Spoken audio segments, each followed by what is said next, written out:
Kenapa senyum-senyum? Sepertinya bahagia sekali hari ini. Selamat pagi semuanya. Pagi. Ya lebih enak aku aja. Sudah siap mengawali pagi hari ini? Ya. Kalau siap ya saya minta salah satu pimpin doa dulu. Mbak Tessa, silakan pimpin doa.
ya bisa tahu emosi itu seperti apa. Ya kalian tahu tentang emosi itu gimana loh? Marah-marah. Nah, memang kebanyakan orang itu tahunya emosi itu hanya marah. Tapi sebenarnya sedih, senang, bahagia, kecewa itu termasuk emosi. Ya, bukan hanya marah-marah itu emosi, bukan, itu emosional. Ya. Bukan seperti itu. Jadi yang namanya emosi itu ada semua di HP ada. Emoticon segitu banyaknya itu emosi. Kan kadang kalau kalian chat itu kan menggunakan emoticon itu kan mengekspresikan misalnya nek karo cowok yo senyum pakai lope. Ayo siapa yang seperti itu? Pakai berarti untuk saat ini tidak. Pakai lope. Nah, itu kan berarti mengungkapkan perasaan sayang, mengungkapkan perasaan cinta kalau kita itu sedang berbahagia. Terus untuk materi yang saya berikan hari ini itu materinya tentang kelola emosi. Bagaimana cara kalian untuk mengelola emosi? Bagaimana cara kalian untuk menstabilkan emosi? Sudah pernah merasakan seperti itu? Emosinya memuncak tiba-tiba mereda. Nah, itu berarti kalian sudah berhasil untuk menstabilkan emosi kalian. Ya, dari marah-marah, dari tertawa lepas. Ada orang Jawa gini, guyune cekakaan, dua terdewe itu mesti baru nangis. Nah, itu berarti ya dengan seperti itu dia sudah menggambarkan oh emosinya stabil, kadang begini, kadang begini. Ya, tapi di sini kita akan membahas tentang pengelolaan emosi. Tujuan dari kalian mengelola emosi ya. Kenapa harus emosi itu harus dikelola? Kenapa toh Bu? Ya supaya itu misalnya kalian dari rumah marah sih. Di sekolah sebisa mungkin jangan sampai kalian melampiaskan kemarahan itu kepada teman kalian. Nah, itu berarti kalau di rumah marah, di sekolah bahagia, berarti kalian sudah mengelola emosi dengan baik. Tujuannya untuk apa? Tujuan yang pertama itu untuk sikap kepedulian. Kita peduli sama teman kita. Ya, kasihan loh ya udah tahu apa-apa masa tak marah-marah itu.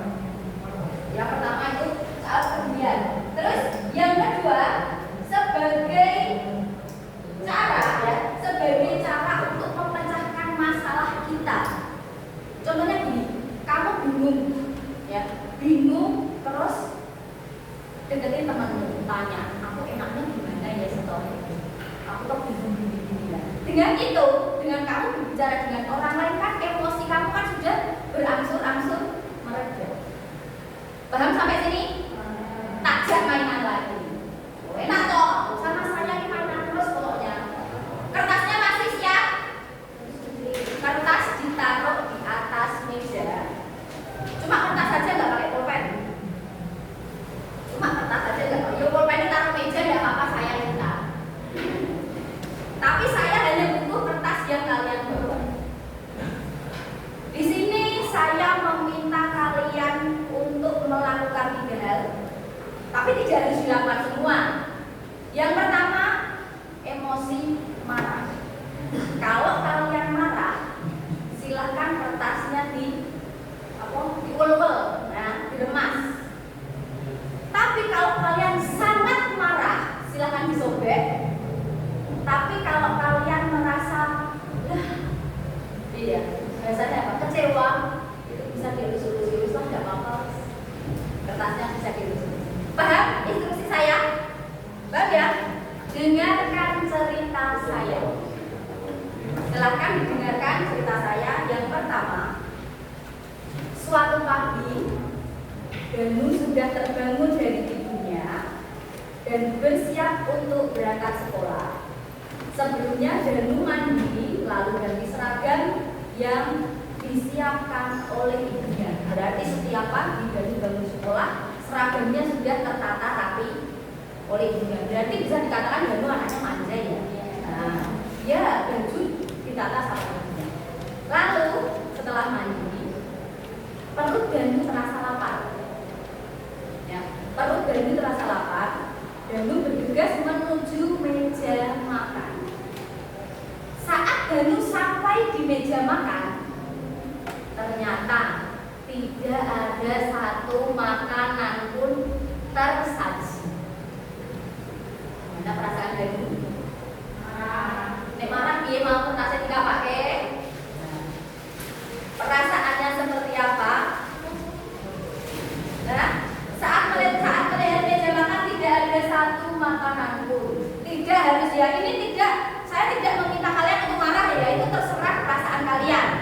Ya, mau dilus-lus juga boleh, mau langsung disobek ya gak apa-apa. Oh perutku lapar kok gak ada apa-apa.